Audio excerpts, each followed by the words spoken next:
Something was wrong with Isabella. Her classmates just couldn't figure out what. She was shy and a meek girl, and all throughout kindergarten she never uttered a word. She had long dark hair and often dressed overly formal. Even when addressed directly, she wouldn't respond, just silence. The kids all speculated that perhaps she was deaf or mute. Once in math class, she was asked to solve an equation on the board. She just walked up to the blackboard and answered the question in chalk without saying anything. At lunch, she sat alone in solitude, and no one dared to disturb her. Because of this peculiarity, she gained the reputation of being more than a bit strange or of being the odd one out. This reputation would only grow when in first grade, she finally opened her mouth and, instead of words falling out, her classmates heard the bleating of a goat. As time went on, her proportions grew abnormally with long limbs and broad shoulders. From her head grew what at first were just small nubs, that soon turned into full goat horns. Her classmates called her a freak and a weirdo. She became the school's pariah and was looked at strangely by even the teachers and adults. When Isabella had finally finished her schooling, she purchased a small wooden cabin on the outskirts of town by the old stone wall dam. There she stayed in solitude. Any passerby could see her through the window, endlessly reading her odd books by candlelight. Children would tell scary stories about her, and adults would speculate about how she came to be, or blame her for anything bad that happened to the town. When crops would die, or when people would fall ill, she was suspected. "Stay away from that cabin after dark," said one child to another. "If she catches you, she'll eat you alive."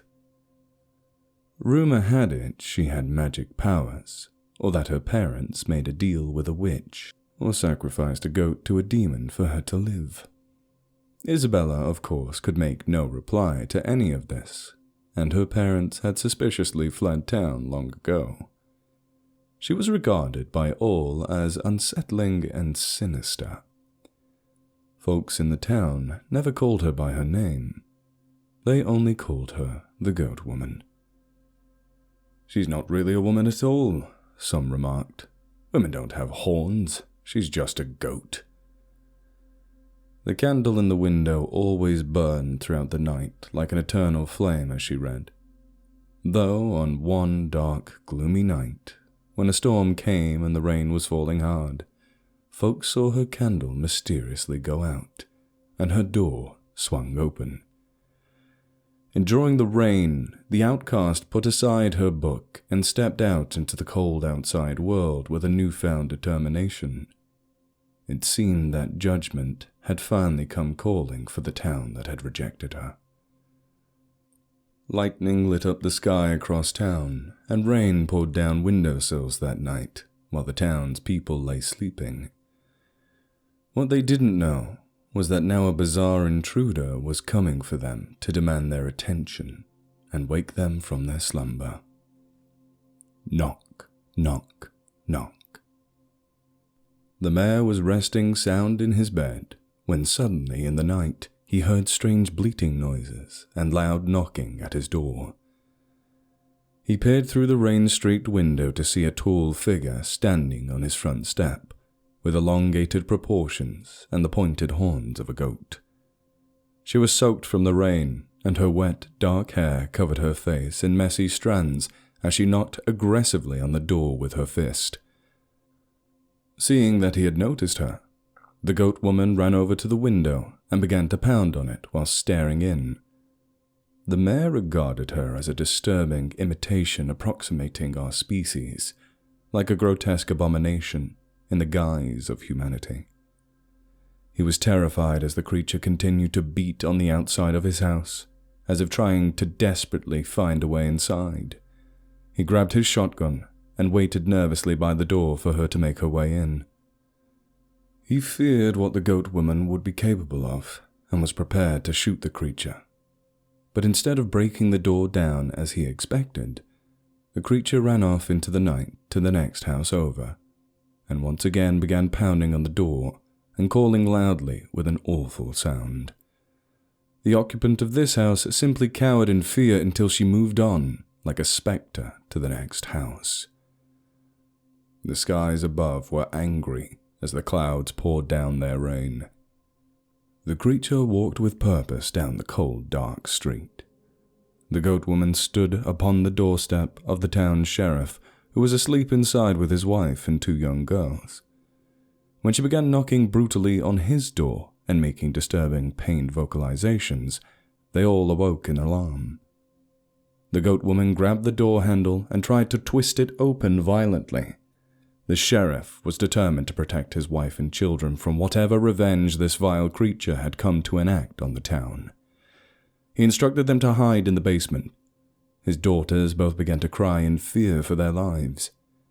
When the goat woman had left, the sheriff decided that their town would no longer be terrorized by this freak of nature. He assembled a group of men with weapons and torches to put a stop to this.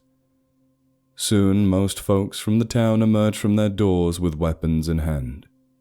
Farmers brought their sharp farming tools for protection, and the majority of the others brought rifles or shotguns.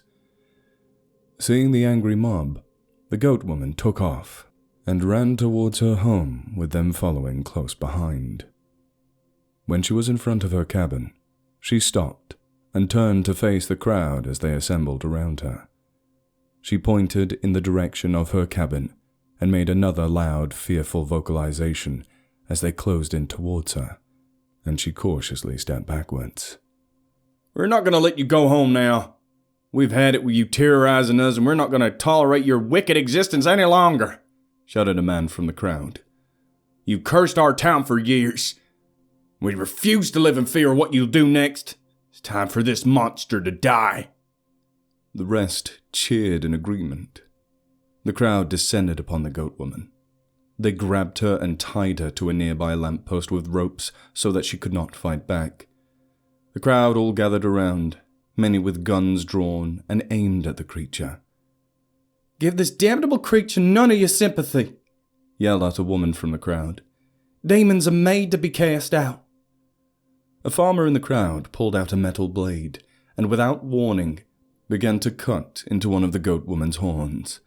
She vocalized in agony as the horns grown from her skull were brutally hacked away at until they were cut off completely.